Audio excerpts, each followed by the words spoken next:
नमस्कार मित्रों।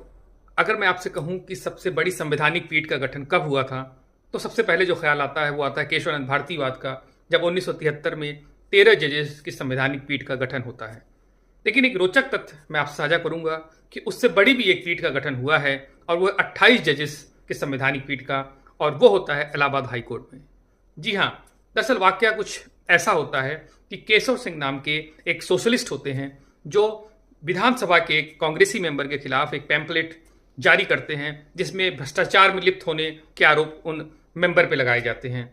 और ऐसे में नाराज होकर उनके खिलाफ विधानसभा अध्यक्ष एक आदेश पारित करते हैं विधानसभा की प्रिविलेज के हनन का, और उसमें उनको 7 दिन के कारावास की सजा होती है।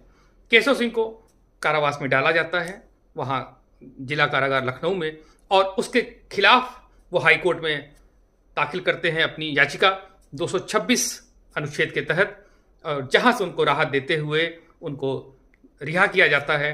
और जो 2 जजेस जस्टिस बेग और जस्टिस सैगल हैं, वो उस आदेश को एक तरह से रद्द कर देते हैं विधानसभा के।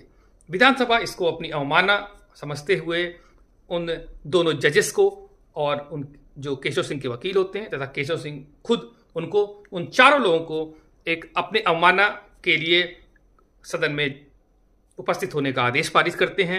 उनको कहा जाता है कि गिरफ्तार करके लाया जाए। तो ऐसे में एक बड़ा संवैधानिक संकट खड़ा होता दिखता है। और इसी के अगले दिन जो बाकी 28 जजेस होते हैं इलाहाबाद हाई कोर्ट के, वो बैठते हैं, संवैधानिक पीठ का गठन करते हैं, और विधानसभा के इस आदेश को निरस्त करते हुए इसको गैरकानूनी बताते हैं। ऐसे में एक बड़ा संवैधानिक संकट खड़ा होता है कि सर्वोच्चता किसकी है, विधानसभा की या न्यायपालिका की, तथा न्यायपालिका की जो इंडिपेंडेंस है वो कैसे सुरक्षित की जाए। इन सब विवादों के बीच तत्कालीन राष्ट्रपति एस राधाकृष्णन जी ने इसका हल निकालते हैं, और अनुच्छेद 143 के तहत सुप्रीम कोर्ट में उनकी सलाह के लिए वो जाते हैं। वहाँ सुप्रीम कोर्ट से वो कहते हैं कि आप इसमें अपना एक डेफिनेटिव एक उत्तर दीजिए कि आखिर क्या सीमाएं दोनों कॉन्स्टिट्यूशनल बॉडीज़ की हैं।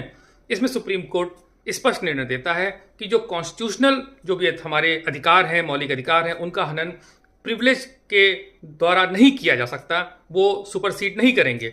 और ऐसे में जो आदेश होता है उसको हाई कोर्ट के जजेस के खिलाफ उनको निरस्त किया जाता है, और 7 दिन की जो कारावास केशव सिंह को मिलती है वो बरकरार रखी जाती है।